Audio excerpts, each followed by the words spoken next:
Donc aujourd'hui c'est le deuxième message. Donc j'avais dit on commence une série de 2 messages. La semaine dernière on avait vu que veut dire croire et quoi croire pour être sauvé. Donc c'est vraiment un message axé sur le salut.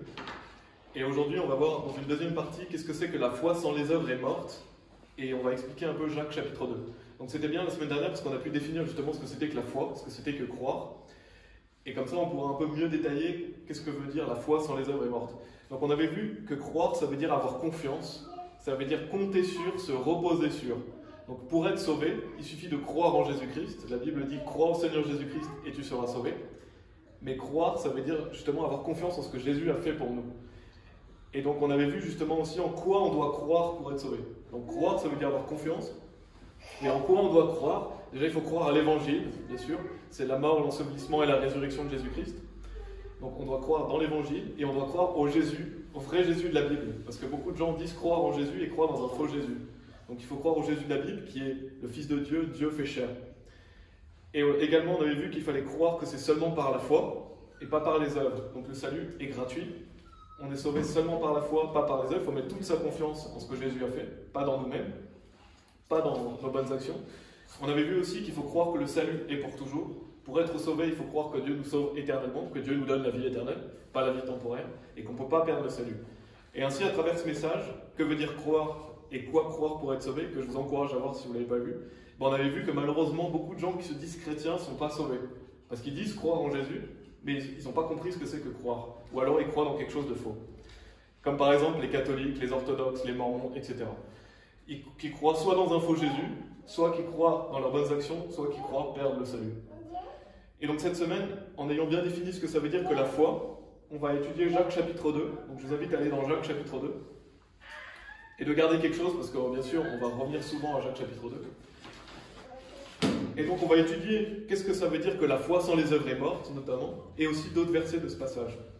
Et Jacques chapitre 2, il faut savoir que c'est vraiment un des chapitres les plus pervertis de la Bible. Beaucoup de gens utilisent Jacques chapitre 2 pour faire croire qu'il ne suffit pas de croire pour être sauvé, mais qu'il faut aussi rajouter des œuvres. Donc ils disent que voilà, les démons croient par exemple, donc croire ça ne suffit pas. Qu'il faut croire en Jésus, mais il faut aussi faire des bonnes actions, par exemple se repentir de ses péchés, mener une bonne vie. Ou alors ils disent que croire en Jésus ça ne suffit pas, mais qu'il faut persévérer, qu'il faut être un disciple. Et il y en a même aussi qui disent qu'une fois que vous avez cru, vous allez automatiquement faire des œuvres. En gros, si vous ne faites pas d'œuvres après être sauvé, vous n'êtes pas sauvé. Et ça c'est faux, c'est mensonger, c'est ce qu'on va voir. Ce n'est pas du tout ce qu'enseigne Jacques chapitre 2. Donc on va déjà lire Jacques chapitre 2 verset 1, pour situer le contexte de Jacques chapitre 2. Et donc Jacques nous dit « Mes frères, n'ayez pas la foi de notre Seigneur Jésus-Christ, le Seigneur de gloire, en faisant distinction de personne. » Donc là, tout de suite, Jacques souligne qu'il parle à des frères. Ça c'est très important, notez qu'il est dit « mes frères ». Et donc s'il parle à des frères, c'est qu'il parle à des personnes déjà sauvées. Donc il n'est pas en train, dans ce chapitre, il ne va pas parler du salut, il ne va pas parler de comment être sauvé, mais il va parler de comment mener une bonne vie chrétienne.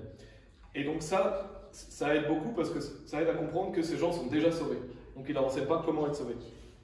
Et en plus, il dit « Mes frères, n'ayez pas la foi de notre Seigneur Jésus-Christ, le Seigneur de gloire, en faisant distinction de personne. » Donc s'il leur dit « N'ayez pas la foi de notre Seigneur Jésus-Christ », c'est qu'ils ont déjà la foi en Jésus-Christ.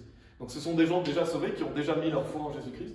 Il leur dit simplement de ne pas avoir la foi en faisant distinction de personne.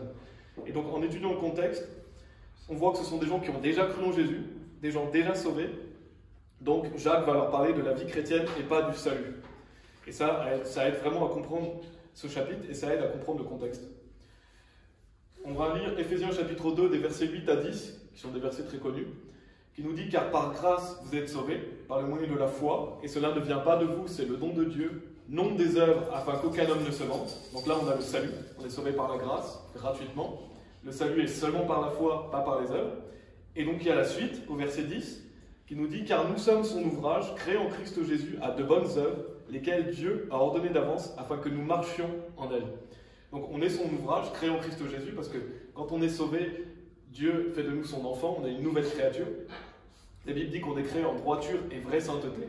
Donc c'est-à-dire qu'on est né de nouveau, on a été créé en Christ Jésus, à de bonnes œuvres, lesquelles Dieu a ordonnées d'avance afin que nous marchions en elles. Donc Dieu nous a sauvés éternellement, on est son enfant quoi qu'on va faire dans notre vie.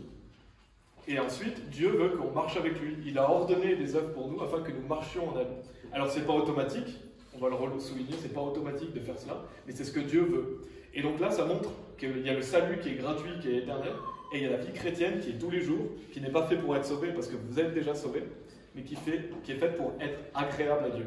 Et donc c'est de ça dont parle Jacques chapitre 2. Ça parle de la vie chrétienne, ça ne parle pas du salut. Et pour illustrer cette notion de la foi sans les œuvres est morte, on va y revenir parce que c'est un peu plus loin dans le chapitre, mais je vais donner un exemple qui, je trouve, explique bien. Donc c'est un exemple que vous pouvez retenir pour donner aux gens qui ne savent pas ce que ça veut dire que la foi sans les œuvres est morte. C'est qu'on peut prendre l'exemple d'une voiture. Si vous avez une voiture, mais que votre batterie ne fonctionne pas, vous pouvez dire que votre batterie est morte, ou alors que vous n'avez pas de batterie. Qu'est-ce que vous pouvez dire? Vous pouvez dire la voiture sans la batterie est morte. Parce que votre voiture ne fonctionne pas si votre batterie ne fonctionne pas. Et bien de même, la foi sans les œuvres, elle est morte. Donc, est-ce que vous allez douter du fait que j'ai une voiture si je vous dis ma voiture sans ma batterie est morte? Non, vous n'allez pas douter du fait que j'ai une voiture. J'ai une voiture, mais ma batterie étant morte, ma voiture ne fonctionne pas. Et bien c'est la même chose. Les personnes qui ont la foi sans les œuvres, qui est morte, et bien en fait ils ont la foi, mais n'ayant pas les œuvres, leur foi est morte. Mais vous n'allez pas douter du fait qu'ils aient la foi, parce qu'ils ont la foi, ils ont été sauvés, mais ils ne mettent pas leur foi en pratique. En fait, la foi sans les œuvres est morte, ça veut dire que votre foi elle n'est pas utile aux autres, que votre foi elle ne porte pas de fruits, donc elle est morte. Et donc si je dis à un ami, voilà j'ai une voiture, mais ma batterie ne fonctionne pas, donc je ne peux pas venir te chercher. Est-ce que je vais être utile à mon ami? Non, je ne vais pas être utile à mon ami parce que ma voiture ne peut pas fonctionner. Bah de même, si vous avez la foi mais que vous n'avez pas les œuvres, vous n'allez pas être utile aux autres. Et c'est ça que Jacques dit. Il ne dit pas que ces gens-là n'ont pas la foi, il ne dit pas que ces gens-là ne sont pas sauvés, il dit que leur foi n'est pas vivante. Et c'est ce que Jacques veut nous encourager à faire, c'est mettre notre foi au service de Dieu. Et donc c'est ridicule les gens qui vous disent, voilà, les gens qui ont la foi sans les œuvres, c'est qu'ils n'ont pas la foi. Non, c'est ridicule au vu de cet exemple qu'on le voit. Et aussi parce qu'on va voir au verset 17 qu'il dit que la foi sans les œuvres, elle est seule, donc elle existe.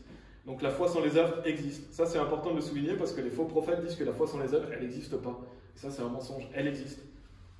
Seulement, elle n'est pas utile aux autres. Donc on va passer au verset 10 dans Jacques chapitre 2.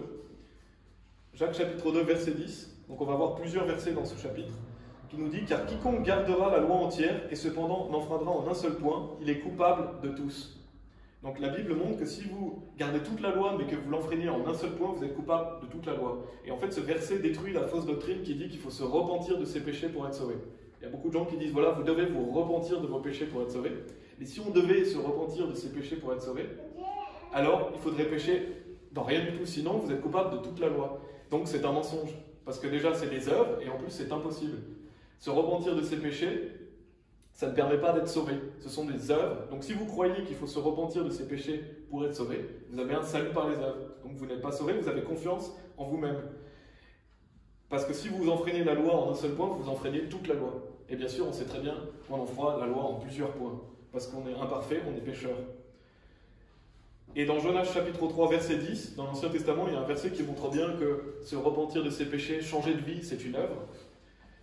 Et notamment dans la King James française, il nous dit « Et Dieu vit leurs œuvres, qu'ils se détournaient de leur mauvais chemin, et Dieu se repentit du mal qu'il avait parlé de leur faire, et il ne le fit pas. » Donc on voit que Dieu, il voit quoi? Leurs œuvres. Et quelles sont les œuvres de ces personnes qui se détournaient de leur mauvais chemin? Donc on voit que se détourner de son mauvais chemin, changer de vie, se repentir de ses péchés, c'est une œuvre. Donc si vous dites qu'il faut faire ça pour être sauvé, vous avez un salut par les œuvres. Vous essayez de vous justifier par vos propres moyens. Donc il faut arrêter de croire dans ça. Et qu'est-ce que ça veut dire que la repentance? Parce que la repentance est nécessaire au salut. La Bible, Jésus dit plusieurs fois qu'il faut se repentir. Jean le Baptiste prêchait la repentance. Mais qu'est-ce que ça veut dire justement que la repentance? Ça veut dire qu'il faut changer d'avis, qu'il faut repenser sa manière de voir le salut. Donc quand quelqu'un se repent, c'est qu'il arrête de croire, par exemple dans ses bonnes actions, il arrête de croire dans une fausse religion, afin de croire en Jésus-Christ. C'est ça la repentance. C'est simplement un changement d'avis. Et d'ailleurs dans Actes chapitre 19, au verset 4, il est dit « Alors Paul dit, en vérité Jean a baptisé du baptême de la repentance, disant au peuple qu'il devait croire à celui qui devait venir après lui, c'est-à-dire à Christ Jésus. » Donc le baptême de la repentance que prêchait Jean, c'est qu'il disait quoi? Aux gens de croire à celui qui venait après lui. Donc quand on prêche aux gens qu'ils doivent croire en Jésus-Christ, on leur prêche la repentance. C'est ça la repentance pour le salut. C'est le fait d'arrêter de croire en quelque chose de faux pour croire en Jésus-Christ. Et ça c'est important parce que souvent les gens qui utilisent Jacques chapitre 2, ils croient aussi dans la repentance des péchés, ceux qui l'utilisent de mauvaise manière, je veux dire. Ils disent qu'il faut se repentir de ses péchés pour être sauvé. Alors que c'est faux. Donc ça c'est Jacques chapitre 2, verset 10. On va aller un peu plus loin. On va aller lire les versets 14 à 17. Jacques chapitre 2, versets 14 à 17. où il est dit « Quel intérêt y a-t-il, mes frères, si un homme dit qu'il a la foi et n'a pas les œuvres? La foi peut-elle le sauver?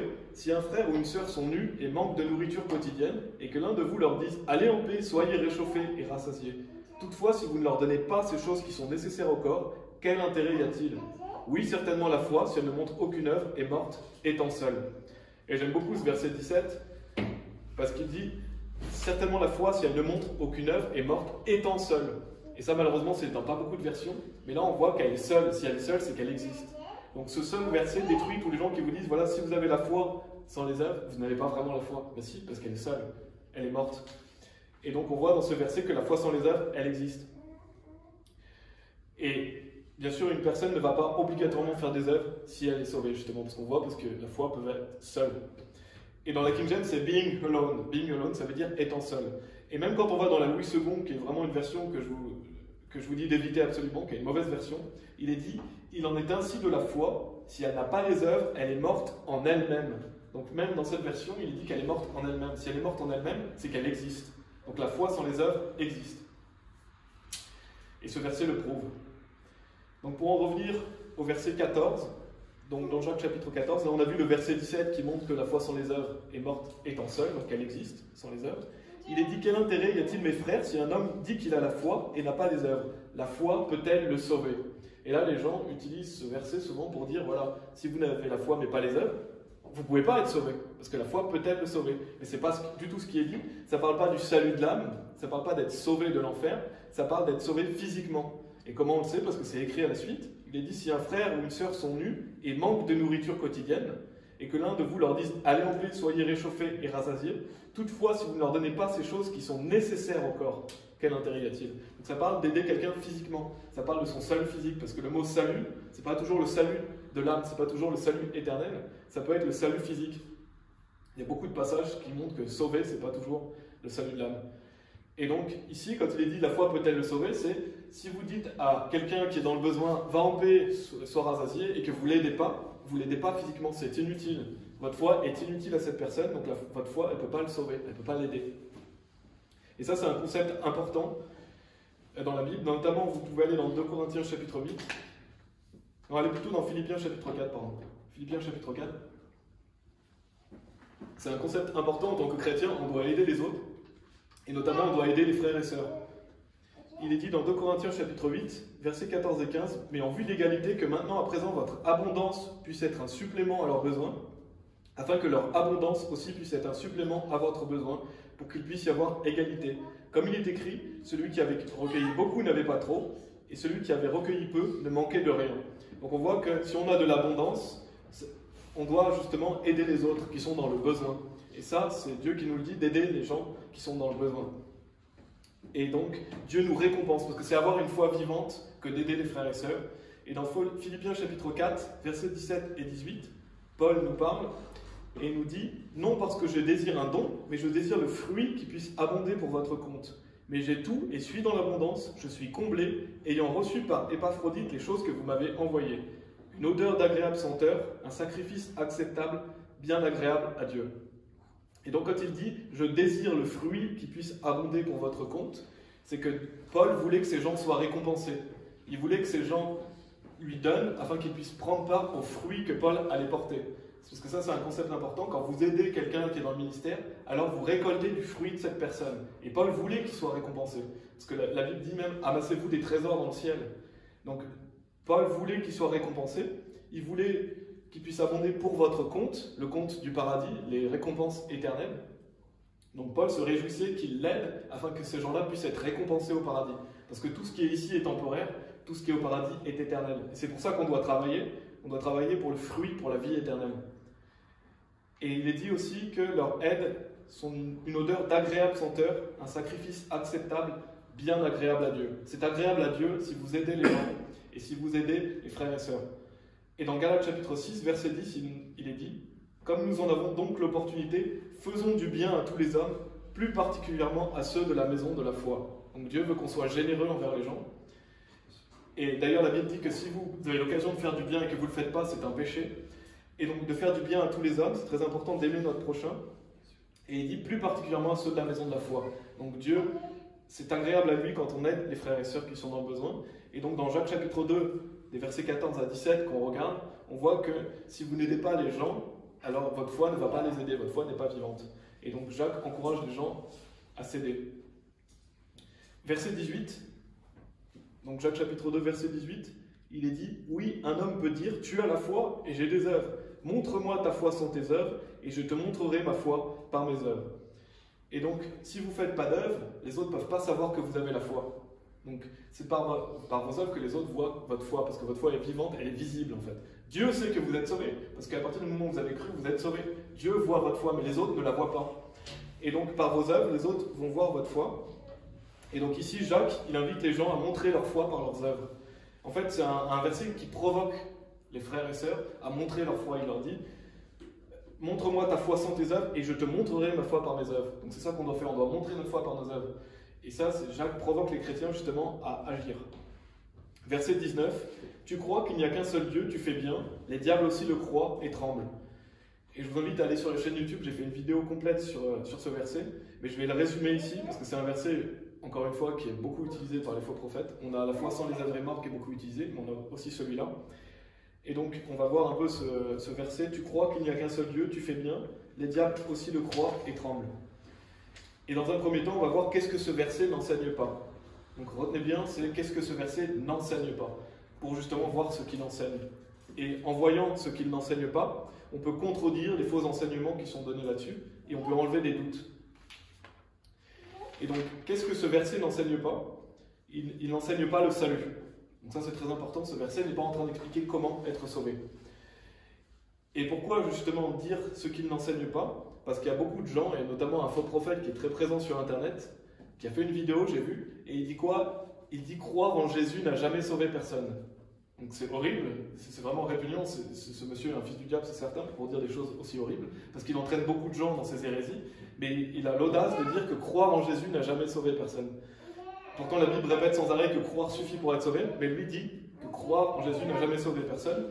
Et qu'est-ce qu'il utilise justement? Il utilise ce verset, et on utilise d'autres, mais en disant, vous voyez, les diables croient en Jésus, ils ne sont pas sauvés. Donc croire en Jésus, ça n'a jamais sauvé personne, ça ne suffit pas pour être sauvé. Et ce n'est pas du tout ce qu'enseigne ce verset, parce que ce verset n'enseigne pas le salut. Quand il est dit, tu crois qu'il n'y a qu'un seul Dieu, eh ben, croire qu'il y a un seul Dieu, ça ne permet pas d'être sauvé. Il y a beaucoup de gens qui sont dans des fausses religions qui croient qu'il y a un seul Dieu, mais ils ne sont pas sauvés. Pourquoi? Parce qu'il faut croire dans le vrai Dieu pour être sauvé. Il faut croire dans le Dieu de la Bible et il faut croire en Jésus-Christ. Jésus, il dit, croyez en Dieu, croyez aussi en moi. Donc si vous croyez en Dieu, vous croyez en Jésus-Christ. Donc croire qu'il y a un seul Dieu, ça ne permet pas d'être sauvé. Il faut croire au Dieu de la Bible. Ensuite, il est dit, tu fais bien, les diables aussi le croient. Et il faut savoir que les diables, les démons, ils ne peuvent pas être sauvés. Donc ça ne parle pas du salut, encore une fois. Et j'ai toujours trouvé ça étrange, les gens qui utilisaient ce verset, parce qu'ils disent, regardez, les diables aussi croient. Et c'est comme s'ils se comparaient aux diables, en fait. Comme s'ils disaient, regardez, les diables croient, moi aussi je crois, je suis comme un diable. Je trouve ça bizarre de se comparer à un diable. Mais les diables ne peuvent pas être sauvés, les démons ne peuvent pas être sauvés. Les démons, ce sont des réprouvés, il n'y a pas de rédemption possible pour eux. Ils ne peuvent plus être sauvés. Jésus est mort pour tous les hommes, il a goûté la mort pour chaque homme, il est le rédempteur des hommes, mais pas des démons. Et les démons savent très bien qu'ils sont condamnés. Notamment dans Matthieu chapitre 25, verset 41, il est dit « Puis il dira aussi à ceux à main gauche, retirez-vous de moi, vous maudits, dans le feu sans fin, préparé pour le diable et ses anges. » Donc l'enfer est préparé pour le diable et ses anges. Et le diable et ses démons savent très bien qu'ils vont aller en enfer. Ils savent qu'ils sont condamnés, ils ne peuvent pas être sauvés. Et donc, ce verset ne parle pas du salut, parce que croire qu'il y a un seul Dieu, ça ne sauve pas. Les démons ne peuvent pas être sauvés. Et en fait, ce qui est dit dans ce verset, donc là on a vu ce que ça n'enseigne pas, ce qui est dit, c'est que les démons craignent Dieu, parce qu'ils tremblent devant Dieu. Et nous, en tant que personnes sauvées, on doit aussi craindre Dieu, on doit aussi trembler devant Dieu. Et c'est ça qu'enseigne ce verset, c'est qu'on doit avoir la crainte de Dieu. Craindre Dieu et trembler devant Dieu, c'est indispensable dans notre vie chrétienne. Si vous ne craignez pas Dieu, si vous ne tremblez pas devant Dieu, alors vous allez commettre des péchés, parce que la Bible dit que la crainte de Dieu, c'est le commencement de la sagesse. Il est dit aussi que si vous craignez Dieu, vous allez vous écarter du mal. Parce qu'en craignant Dieu, on va s'écarter du mal. Et c'est pour ça que Dieu veut qu'on le craigne, pour que justement on ne touche pas aux choses impures et qu'on marche avec lui. Et dans Psaume chapitre 2, verset 11, il est dit « Servez le Seigneur avec crainte et réjouissez-vous en tremblant. » Donc on doit servir Dieu avec crainte. Bien sûr, c'est bien de servir Dieu par amour de Dieu, par amour des autres, mais on doit aussi le faire par la crainte. et on doit trembler devant lui. En fait, on doit se réjouir avec tremblement. Donc c'est ce qu'enseigne Jacques chapitre 2, verset 19. Maintenant, on va lire le verset 20. Donc vraiment, on voit plusieurs versets dans Jacques chapitre 2 et beaucoup des versets qui sont pervertis malheureusement pour mieux les comprendre, mieux les expliquer. On va voir le verset 20 qui nous dit « Mais veux-tu savoir, ô homme vain, que la foi sans œuvre est morte ?» Donc on a déjà illustré cela, on a déjà donné l'exemple de la voiture. Si vous avez une voiture et que votre batterie ne fonctionne pas, votre voiture sans la batterie est morte, c'est-à-dire qu'elle n'est pas utile aux autres. Et c'est ça que ça veut dire, la foi sans œuvre est morte. Ça veut dire que votre foi, elle n'est pas productive, elle n'est pas utile aux autres personnes, elle n'est pas visible non plus. Et c'est très important de savoir qu'un chrétien, il ne va pas automatiquement faire des œuvres. Parce que cela demande des efforts. Un chrétien, il a le choix entre marcher par la chair et marcher par l'esprit. S'il marche par la chair, il ne va pas faire d'œuvre. Sa foi est morte. S'il marche par l'esprit, alors il va se mettre à l'œuvre. Et vous pouvez aller dans 1 Corinthiens chapitre 3. 1 Corinthiens chapitre 3, où on a cette idée de récompense en fonction de nos œuvres. 1 Corinthiens chapitre 3, versets 13 à 15, où il est dit « L'œuvre de chaque homme sera rendue manifeste, car le jour la déclarera, parce qu'elle sera révélée par le feu, et le feu éprouvera de quelle sorte est l'œuvre de chaque homme. Si l'œuvre de quelqu'un qui aura bâti dessus subsiste, il en recevra une récompense. Si l'œuvre de quelqu'un est brûlée, il en subira la perte, mais lui-même sera sauvé, cependant comme par le feu. » Et donc, cette notion de bâtir, déjà il faut bâtir sur la fondation, c'est-à-dire bâtir sur Jésus-Christ. Si vous n'avez pas la fondation, toutes vos œuvres elles ne servent à rien. Parce qu'il faut déjà être sauvé, bâtir sur Jésus, avoir cru en lui. Et après, tout ce que vous allez bâtir sur Jésus, vous allez en recevoir une récompense, si c'est des œuvres utiles, si c'est des œuvres agréables à Dieu. Et on voit au verset 15, où il est dit « Si l'œuvre de quelqu'un est brûlée, il en subira la perte, mais lui-même sera sauvé, cependant, comme par le feu. » Donc on voit quelqu'un, il est sauvé, ses œuvres vont être éprouvées par le feu, mais il en subira la perte, parce que ses œuvres, c'était du bois, du foin, du chaume, ce n'était pas des œuvres pour Dieu, et donc il n'aura pas de récompense. Pourtant, il est sauvé. Il est dit « Mais lui-même sera sauvé, cependant, comme par le feu. » Donc on voit un exemple biblique d'une personne qui a été sauvée, mais qui n'a pas fait d'œuvre. Donc il est possible pour une personne sauvée de ne pas faire d'œuvre. Et bien sûr, ce n'est pas ce que Dieu veut. Dieu nous encourage justement à faire des œuvres qui sont de l'or, des pierres précieuses, des choses qui ont de la valeur. Donc ça, c'était pour voir le verset 20, mais on l'avait déjà illustré. Le verset 21, il est dit « Abraham, notre père, n'a-t-il pas été justifié par ses œuvres lorsqu'il offrit Isaac, son fils, sur l'autel ?» Et donc, des gens utilisent ce verset pour dire, voilà, vous voyez, ça ne suffit pas d'avoir la foi, il faut aussi faire des œuvres. Abraham a été sauvé parce qu'il a fait des œuvres. Mais ce n'est pas du tout ce que dit ce verset. Parce que déjà, Abraham était déjà sauvé à ce moment-là. Au moment où Abraham est allé sur la montagne pour sacrifier son fils Isaac, il était déjà sauvé. Parce qu'il a été sauvé dans Genèse chapitre 15, au verset 5 et 6, où il est dit, « Et il le fit sortir dehors et dit, regarde maintenant vers le ciel. » Donc c'est Dieu qui parle à Abraham. « Et compte les étoiles, si tu es capable de les compter. » Et il lui dit, ainsi sera ta semence. Et il crut le Seigneur et il lui imputa pour rectitude ou pour justice. Donc là, Abraham avait déjà été sauvé en Genèse chapitre 15. Et on a aussi dans Romains chapitre 4, si vous voulez aller dans Romains chapitre 4, qui sont des versets aussi très clairs sur le salut, qui montrent que le salut est gratuit et que Abraham a été justifié devant Dieu seulement par la foi, pas par les œuvres. Romains chapitre 4 répond beaucoup à Jacques chapitre 2. Parce qu'il montre, justement, ils sont complémentaires ces passages. Romains chapitre 4, versets 1 à 5, il est dit « Que dirons-nous alors qu'Abraham, notre père, se rapportant à la chair, a trouvé ? Car si Abraham avait été justifié par les œuvres, il est de quoi se glorifier, mais pas devant Dieu. Car que dit l'Écriture ? Abraham crut Dieu, et cela lui fut compté pour droiture. Or, pour celui qui œuvre, la récompense n'est pas comptée en termes de grâce, mais de dette. Mais pour celui qui n'œuvre pas, mais qui croit en celui qui justifie les impies, sa foi lui est comptée pour droiture. » Donc il suffit de croire pour être sauvé, on est justifié. Et il est vraiment dit, si Abraham avait été justifié par les œuvres, il a de quoi se glorifier, mais pas devant Dieu. Parce qu'on n'est pas sauvé par nos œuvres devant Dieu. Et donc ça répond à justement Jacques chapitre 2. C'est un passage parallèle. Et donc Abraham a été sauvé en Genèse chapitre 15, et il va offrir Isaac en Genèse chapitre 22, au verset 3 notamment, où on voit que Abraham va aller sur la montagne pour sacrifier Isaac. Donc au moment de faire ce sacrifice pour Isaac, Abraham était déjà sauvé. Donc quand il est dit « Abraham, notre père, n'a-t-il pas été justifié par ses œuvres lorsqu'il offrit Isaac, son fils, sur l'autel ?» Ça ne parle pas de son salut, il a déjà été sauvé. On le voit déjà dans ce passage, mais il y a Un deuxième point, c'est qu'Abraham a été sauvé avant d'être circoncis. Et je vais le passer ce passage, mais on voit qu'Abraham a été circoncis en Genèse chapitre 17. Et on voit qu'Abraham, dans Romains chapitre 4, avait déjà la foi avant d'être circoncis. Il était incirconcis avant d'être sauvé. Et donc c'est un autre passage qui prouve encore une fois qu'Abraham était déjà sauvé avant d'aller offrir Isaac, son fils. Et donc, de quoi parle le verset 21? Ça parle de la marche chrétienne, la marche avec Dieu de Abraham. Versets 22 et 23, donc là on vient de voir le verset 21.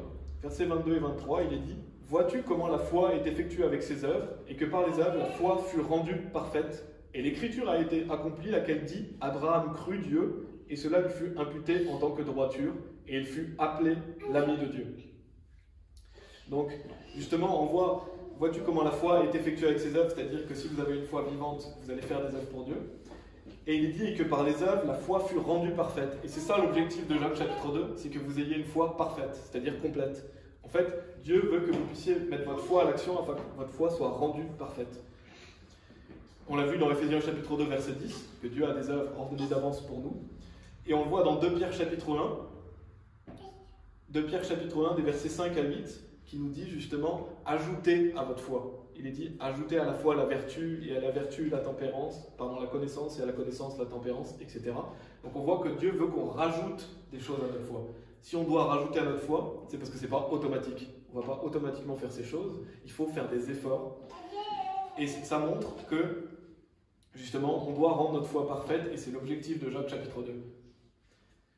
Et donc on avait déjà la foi, bien sûr, mais on doit ajouter ces choses pour être agréable à Dieu. Au verset 23, donc là on a vu le verset 22, on doit rendre notre foi parfaite. Le verset 23, quand il est dit « Et l'écriture a été accomplie, laquelle dit « Abraham crut Dieu, et cela lui fut imputé en tant que droiture, et il fut appelé l'ami de Dieu. » Donc on a vu qu'Abraham a été justifié par la foi sans les œuvres, qu'il était déjà sauvé. Mais être appelé un ami de Dieu en tant que personne sauvée, ce n'est pas automatique. Pour être appelé un ami de Dieu, il faut faire des œuvres. Un chrétien peut ne pas être appelé l'ami de Dieu. Il est sauvé, il est enfant de Dieu, mais il n'est pas son ami. Pour être un ami de Dieu, alors il faut mettre sa foi en action. Et on le voit dans Jean chapitre 15, si vous voulez aller. Dans Jean chapitre 15, Jésus parle justement. Il y a cette notion d'être son ami. Donc Abraham a été appelé l'ami de Dieu. Pourquoi Abraham a été appelé l'ami de Dieu? Parce qu'il avait obéi à Dieu. Parce qu'il avait mis sa confiance en Dieu. Déjà, il était sauvé, mais il avait mis sa confiance à Dieu dans sa marche avec lui. Non seulement il était sauvé, mais il marchait avec Dieu. Et ça, c'est pas automatique. Tous les enfants de Dieu ne sont pas appelés amis de Dieu. Et c'est ce qu'on doit désirer en tant que personne sauvée, on doit désirer être un ami de Dieu. Avoir une belle relation avec notre Père. Dans Jean chapitre 15, versets 14 et 15, Jésus nous dit: vous êtes mes amis si vous faites tout ce que je vous commande. Désormais, je ne vous appelle plus serviteur, car le serviteur ne sait pas ce que son Seigneur fait, mais je vous appelle ami. Car toutes les choses que j'ai entendues de mon Père, je vous les ai fait connaître. Donc on voit, Jésus il dit: vous êtes mes amis si vous faites tout ce que je vous commande. Donc il y a un si, s'il y a un si, c'est qu'il y a une condition. Ce n'est pas automatique d'être un ami de Dieu. Pour être un ami de Dieu, il faut faire ce que Christ nous a commandé. Donc il faut obéir à Dieu. Et c'est ça qu'Abraham avait fait. Il avait obéi à Dieu. Il faut avoir une marche avec Dieu pour être appelé son ami. Et Jacques chapitre 2 nous encourage à ça, à rendre notre foi parfaite, à être un ami de Dieu. Au verset 24, il est dit: vous voyez donc comment par ses œuvres un homme est justifié et non par la foi seulement. Donc comme on l'a vu, on est justifié devant Dieu que par la foi, pas par les œuvres. Et donc ça ne contredit pas Romains chapitre 4 verset 2 qui nous dit: car si Abraham avait été justifié par les œuvres, il a de quoi se glorifier, mais pas devant Dieu. Parce que les gens qui utilisent le verset 24 pour dire: voilà, vous voyez, il ne suffit pas de croire, mais il faut aussi avoir les œuvres, ça contredirait Romains chapitre 4 qui nous dit que non, Abraham il a de quoi se glorifier, mais pas devant Dieu. Mais Dieu ne se contredit pas.